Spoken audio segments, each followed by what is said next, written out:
உப்பை தின்னவன் தண்ணி குடிப்பான். தப்பை செய்தவன் தண்டனை கொள்வான். உப்பை தின்னவன் தண்ணி குடிப்பான்.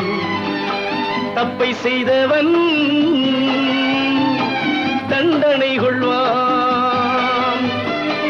ஒப்புக்கொண்டவன் வெட்கப்படுவான். வெட்கப்பட்டவன் ஞானம் பெறுவான். ஓ நண்பர்களே, சுட்டபின் நெருப்பை தொட்டவன் இல்லை, பட்டபின் மீண்டும் கெட்டவன் இல்லை. விழுந்த குழந்தை எழுந்து நடக்கும், தெளிந்த மனிதன் திரும்பி நடப்பான்.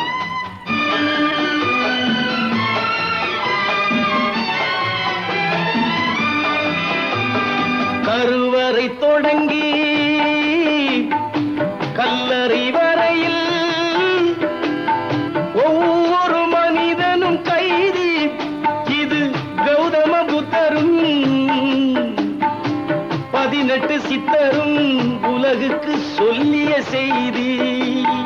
பந்தமும் பாசமும் கைகால் விலங்காய் பூட்டிக் கொண்டவன் மனிதன். இதில் சிந்தனை செய்து ஞானம் வந்தால் உண்மையில் அவன்தான் புனிதன். உப்பை தின்னவன் தண்ணி குடிப்பான். தப்பை செய்தவன்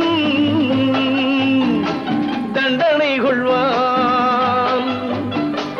ஒப்புக்கொண்டவன் வெட்கப்படுவான். வெட்கப்பட்டவன் ஞானம் பெறுவான்.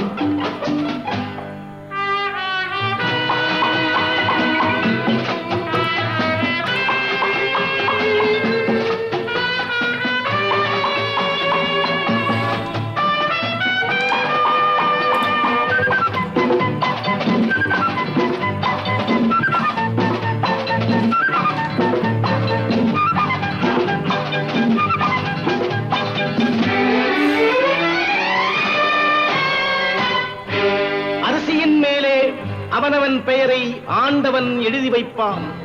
அதை அடுத்தவர் யாரும் கெடுப்பதற்கில்லை, அவனவன் தின்றே தீர்ப்பான். அரிசியின் மேலே அவனவன் பெயரை ஆண்டவன் எழுதி வைப்பான்.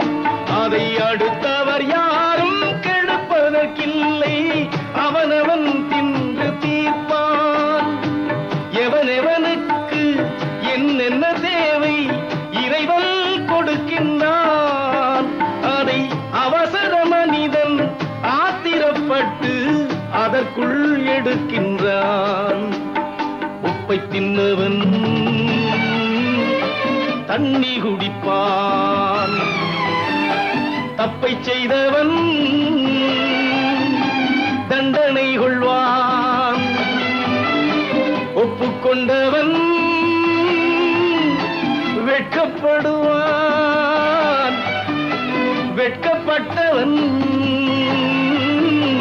ஞானம் பெறுவான்.